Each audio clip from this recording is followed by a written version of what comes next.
Hello everyone, कैसे हैं आप सब लोग। आई होप आप लोग अपने घरों पे सेफ होंगे। तो जैसे कि आप सभी को पता है कि 75 डेज हार्ड चैलेंज में हम लोगों ने मॉक टेस्ट थर्ड कंडक्ट करवाया था। आज बात करेंगे उसके रिजल्ट के बारे में। तो देखो, कुछ चीज़ें अब ऐसी हैं जो अब आपको ध्यान रखनी है, क्योंकि ये टेस्ट जब हम लोगों ने कंडक्ट करवाया था तब आपकी एग्ज़ाम डेट आउट नहीं हुई थी। लेकिन अब आपकी एग्ज़ाम डेट जो है वो आ चुकी है। और अब कुछ चीज़ें ऐसी हैं जिसका आपको बहुत ज़्यादा ध्यान रखना है। डिटेल में बात करेंगे, अगर यही एग्ज़ाम होता तो इसका क्या कट ऑफ रहता, क्या चीज़ें ऐसी हैं जो अब हम लोगों को बहुत ज़्यादा ध्यान रखनी है। और जो लोग इस चैनल पे नए हैं, चैनल को सब्सक्राइब कर सकते हैं ताकि आपको हर एक अपडेट मिलता रहे। वीडियो शुरू करने से पहले बता दूं, इंडिपेंडेंस डे का स्पेशल डिस्काउंट जो है 55% का वो लाइव हो चुका है। अगर आप किसी भी एग्जाम की तैयारी कर रहे हैं तो आप लोग ट्रिपल एस ऐप को डाउनलोड कर सकते हैं। वहां पे आपको 55% डिस्काउंट जो है वो मिल जाएगा। और जो फाइनेंस अकाउंट असिस्टेंट के एस्पिरेंट्स हैं, आप लोगों का ऑल जे एंड के यूटी टेस्ट जो है हम लोग 15 अगस्त को कंडक्ट करवाने वाले हैं। तो आप लोग रिवीजन जो है वो शुरू कर दीजिए। और 75 डेज हार्ड चैलेंज में कई सारे बच्चे कह रहे थे कि सर आप ना सेक्शनल टेस्ट को शुरू करो। तो देखो, उसको रीशेड्यूल करके हम लोगों ने अब आपको एक नया शेड्यूल ये दिया है, जिसमें अब आप लोग चेक कर सकते हैं कि आपके सेक्शनल टेस्ट भी जो टॉपिक टेस्ट है उनके साथ चलते रहेंगे। और अगला फुल लेंथ टेस्ट अब आपका 23 अगस्त को कंडक्ट होगा। ठीक है, अब बात करते हैं इस टेस्ट के बारे में, क्या ये टेस्ट है और क्या क्या चीजें ऐसी हैं जो अब आपको बहुत ज्यादा ध्यान देनी है। तो चलिए साथियों, शुरू करते हैं। सबसे पहले बात करेंगे रीजनिंग की। देखो, जनरल इंटेलिजेंस रीजनिंग की अगर मैं यहाँ पे बात करूं तो एक चीज मैं आप लोगों को कई बार आप लोगों ने सुना है, हर एक एनालिसिस में आप लोगों को कहा गया है कि 30+ स्कोर करना है। ठीक है, और हर बार मैंने आपको कहा है कि इस सेक्शन में इतना स्कोर तो मिनिमम करना ही करना है। लेकिन क्या हो अगर ये सेक्शन आपकी थोड़ी सी घुमा के पूछ ली जाए, जो कि इस टेस्ट में आप लोगों ने देखा है। कई सारे बच्चों ने ये चीज को नोटिस करा है। कुछ क्वेश्चन ऐसे थे जिसको बच्चों ने रिपोर्ट करा कि कुछ क्वेश्चंस गलत है। देखो, गलत नहीं थे, कुछ क्वेश्चंस बच्चों को जानबूझ के ऐसे बनाए गए थे जो काफी टाइम कंज्यूमिंग थे, जिसकी वजह से पहली बार आप लोग देख रहे हैं कि रीजनिंग में सेफ मार्क्स है 25+।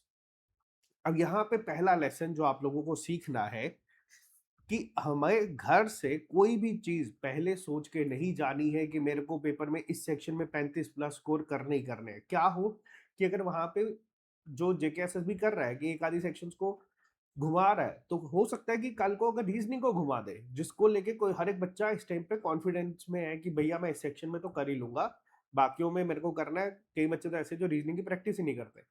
तभी मैं आपको कह रहा हूं कि घर से कोई बच्चा कोई भी टारगेट नहीं लेके जाएगा। अगर पेपर में कोई भी क्वेश्चन, फिर आपका जितना मर्जी स्ट्रॉन्ग चैप्टर वो पे होल्ड क्यों ना हो, अगर आपका ज्यादा टाइम ले रहा है तो आपको उसको वहां पे स्किप करना है स्टार्टिंग में। ये पहला लेसन है जो आपको इस टेस्ट के बाद सीखना पड़ेगा, और ये अब आपको अगले 3 महीने तक इंप्लीमेंट करना ही करना है। ठीक है, पहली चीज, general intelligence reasoning moderate level पे थी 25+। जिस बच्चों ने भी स्कोर करा, बहुत अच्छा स्कोर यहाँ पे आप लोग इसको मान के चल सकते हैं। जनरल इंटेलिजेंस रीजनिंग के बाद ही दूसरी सेक्शन आई जनरल अवेयरनेस, जो कि मॉडरेट टू डिफिकल्ट थी।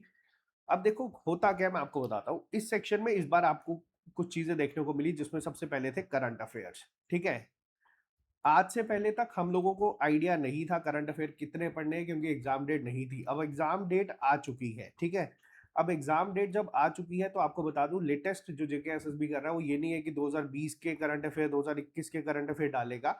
जेके एसएसबी अब अगर अप्रैल में पेपर कंडक्ट करवा रहा है तो मार्च का करंट अफेयर पूछ रहा है। जून में करवा रहा है तो आपसे अप्रैल मई का पूछ रहा है। तो अब पहली चीज जो आप लोगों को करनी है, नवंबर में अगर आप लोगों का एग्जाम है, अगस्त, सितंबर, अक्टूबर और इंक्लूडिंग नवंबर के स्टार्टिंग 10-12 दिन आपको ये करंट अफेयर्स को बहुत सीरियस होके करना है। क्यों? क्योंकि देखो, जनरल अवेयरनेस में कुछ टॉपिक ऐसे हैं जिसको आपको ध्यान रखना है, जैसे स्पोर्ट्स हो गया। ठीक है, पीपल इन न्यूज आपको लिखा गया है। 20 क्वेश्चंस है, मान के चलो 8 से 9 क्वेश्चन अगर आपके जेके के जे एंड के पार्ट के होंगे, तो जो बाकी के क्वेश्चंस है उसमें मुझे ऐसा लगता है कि 4 क्वेश्चन या 5 क्वेश्चन करंट अफेयर के पूछे जा सकते हैं। तो इसको आपको ध्यान रखना है। अब आपको ये करंट अफेयर्स बहुत इंपॉर्टेंट रोल प्ले करेंगे, तो इसको सीरियस होके पढ़ना शुरू कर देना। ठीक है, पहला पॉइंट। दूसरा point, section moderate to difficult थी, बट हाँ 15-16 से ज्यादा नंबर आप इसमें ले सकते थे, क्योंकि जे एंड के जीके कहीं ना कहीं चीजें बराबर कर देगा। तो ये पहला चीज आपको ध्यान रखनी है। इसके बाद जनरल इंग्लिश पे आते हैं। जनरल इंग्लिश में इस बार आपके पास एक रीडिंग कंप्रीहेंशन था, जो कि आपको फ्री के मार्क्स देके जाता है। तभी इस सेक्शन में आप लोग 19 प्लस स्कोर कर सकते थे। उसके अलावा जो बाकी थे रीअरेंजमेंट वगैरह वो कहीं ना कहीं ईजियर साइड में था। ठीक है, अब देखो होता क्या है, कोई बच्चा मान लो आप एग्जाम देने गए हो, आपने ये 2 सेक्शंस पहले देख ली, ठीक है, 80 नंबर की सेक्शन है और आप देख रहे हो कि सिर्फ 50% वेटेज यानी कि 40 नंबर मैं यहाँ पे कह रहा हूँ कि अगर आप ले आते तो एक अच्छा स्कोर माना जाता है। बट एग्जाम हॉल में क्या होता है, बच्चा इस चीज को देख के ना पैनिक कर जाता है, बच्चा डीमोटिवेट हो जाता है कि यार मैंने तो इतना पढ़ा था, मेरे से तो रीजनिंग ही नहीं हुई, तो मैं मैथ कैसे करूंगा। अब हुआ क्या, मैथ यहाँ पे कंपैरेटिवली हम लोगों ने डाल दिया था इजी टू मॉडरेट। ठीक है, जो बच्चा तो देखो यहाँ पे डिमोटिवेट हो गया होगा, उसने यहाँ पे 20 नंबर भी नहीं लाए होंगे, ये मैं आपको भी बता रहा हूँ, आप लोगों ने टेस्ट दिया, आप लोगों को मेरे से ज्यादा पता है। लेकिन जिस बच्चे को पता है कि यार नहीं कोई बात नहीं, अगर 2-3 सेक्शन अच्छी नहीं हुई है, अगली सेक्शन को अच्छा कर दूंगा, क्योंकि पेपर एक सेक्शन से डिसाइड नहीं होता, याद रखना, पेपर सारी सेक्शंस को कंबाइन करके आपका जो है डिसाइड करेगा।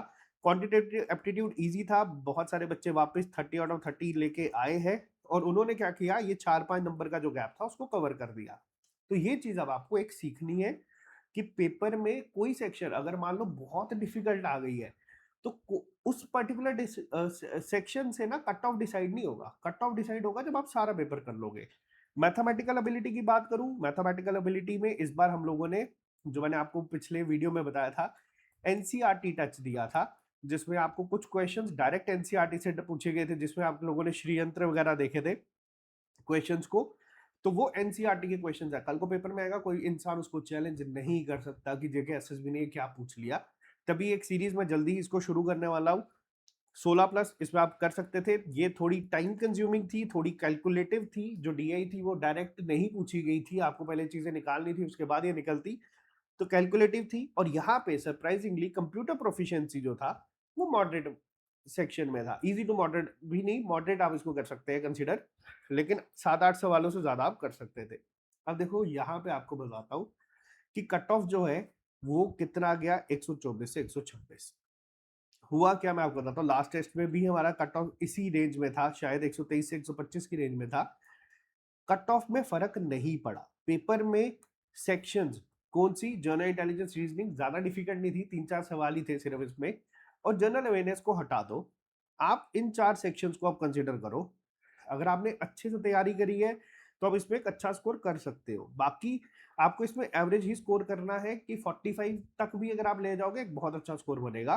तो ये कुछ चीजें हैं जो अब आपको ध्यान रखनी है। पहली चीज, अब मैं आपके लिए, मैंने आपको स्टार्टिंग में कहा था कि जितने भी टेस्ट आपके अपलोड होंगे उसमें हर टेस्ट में आपके लिए सरप्राइज होगा ही होगा, आपको हर तरीके से तैयार करा जाएगा। ऐसा नहीं है कि हम हर टेस्ट में कंप्यूटर बहुत डिफिकल्ट डालना शुरू कर देंगे, जनरल अवेयरनेस बहुत डिफिकल्ट डालना शुरू कर देंगे।